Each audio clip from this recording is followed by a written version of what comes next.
aujourd'hui la situation qui a prévalu au Sénégal pendant les 5 derniers jours? On peut la comprendre. Il y a des indicateurs véritablement qui l'expliquent assez facilement. Je ne rentre pas dans les questions judiciaires, c'est-à-dire la justice sénégalaise, en toute indépendance, saura dire le droit. Saura dire le droit. Même si je suis de ceux qui pensent que cet opposant était un peu imprudent.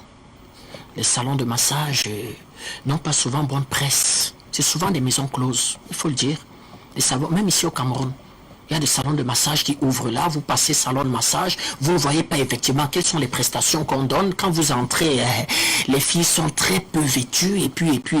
Donc un homme politique qui a déjà, comment je vais dire, une certaine envergure nationale, se retrouver dans un endroit comme ça avec déjà la fille qui accuse là, qui a un passé un peu très douteux. C'est compliqué.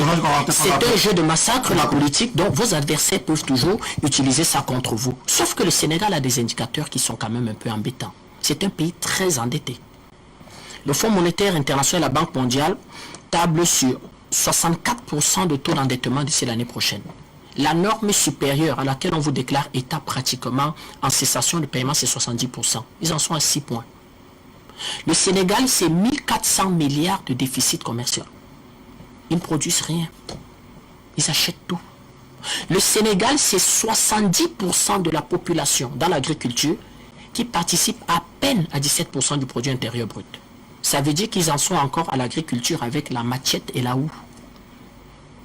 Quand vous prenez ces 3 indicateurs-là, c'est un quart de la population qui vit dans la région de Dakar, le Sénégal. Le Sénégal, en gros, c'est 16 millions d'habitants. Donc, un quart de la population, 4,5 millions de personnes sur 0,3% de superficie du territoire. Quand vous prenez ces indicateurs-là, vous vous rendez compte que les différentes politiques néocoloniales amenées par Senghor, Abdou Diouf, Abdoulaye Wade et Macky Sall ont conduit le pays dans une véritable voie sans issue. Donc, à travers ces indicateurs-là, sur le plan économique, pour moi, le président sénégalais n'a plus de marge de manœuvre. Parce que qu'est-ce qu'il faut faire? C'est la montée énorme du chômage des jeunes. C'est la montée de la pauvreté. C'est les terroirs qui ne sont pas construits. Parce qu'on peut se donner une espérance au Sénégal, espérer trouver un travail, espérer trouver une compagne, espérer faire de bonnes études, espérer se soigner. Il faut venir dans la région de Dakar. C'est là-bas, à la limite, où est concentré, entre guillemets, le développement sénégalais. Et les autres, alors, qu'est-ce qu'ils font? Les tensions ont repris en Casamance. L'armée a perdu quelques hommes il y a quelques semaines. La guerre a repris.